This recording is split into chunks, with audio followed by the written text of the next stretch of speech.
ग्रामविकास मंत्री जयकुमार गोरे यांच्यावरती एका पीडित महिलेने काही आरोप केले होते। या आरोपानंतर महाराष्ट्रात तसेच कराड तालुक्यात प्रामुख्याने तैबीड गावातील गावकरी आक्रमक झाले आहेत। तैबीड गावातील सरसेनापती हंबीरराव मोहिते यांचे वारसदार सध्या आपल्या सोबत आहेत। काय सांगाल, एकंदरीत काय प्रकार आहे सर्व? 3 मार्चला एक तुषार खरात नावाच्या व्यक्तीने सरसेनापती हंबीरराव बाजी मोहिते व त्यांच्या प्रतिमेचा व नावाचा वापर करून त्या महिलेच्या ती वंशज असलेला उल्लेख केलेला आहे। हे माहिती न घेता त्यांनी केलेला आहे आणि सरसेनापती हंबीरराव बाजी मोहिते यांचे नाव बदनामी करण्याचा प्रयत्न केलेला आहे। त्यामुळे तैबीड मधील सर्व मोहिते वारसदारांचा भावना दुखवलेल्या आहेत। तर त्याच्यावरती कारवाई करण्यासाठी तैबीड पोलीस स्टेशन येथे आम्ही आताच गुन्हा दाखल केलेला आहे। तैबीड पोलीस स्टेशन मध्ये गुन्हा दाखल केला। त्या गुन्ह्यामध्ये आपली काय मागणार आहे? एकंदरीत यामध्ये काय काय मागणी केली? आम्ही त्यामध्ये अशी मागणी केली की हा जो व्यक्ती आहे तुषार खरात याच्यावर कडक कारवाई व्हावी आणि त्याची चौकशी व्हावी आणि त्याच्यावर कडक कारवाई व्हावी अशी आम्ही मागणी केलेली आहे। गुन्हा दाखल व्हावा।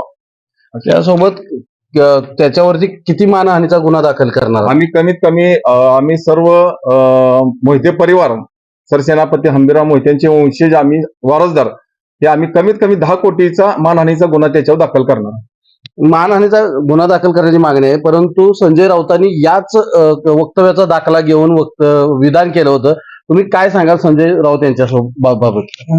संजय राऊत यांनी पुरेपूर या घटनेची माहिती घ्यायला पाहिजे की महिला खरोखर हंबीरराव मोहित्यांची वंशज आहे का।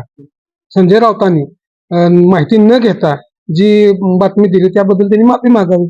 संजय राऊतांनी माफी मागावी, मात्र सगळ्यात महत्वाचा प्रश्न, ही महिला म्हणते की सरसेनापतींच्या नावाचा उल्लेख करू नये, मात्र ही महिला आपल्या तैबीड गावची आहे का आणि काय याबाबत सांगा? ती महिला तैबीड गावची नसून ती परगावी राहते।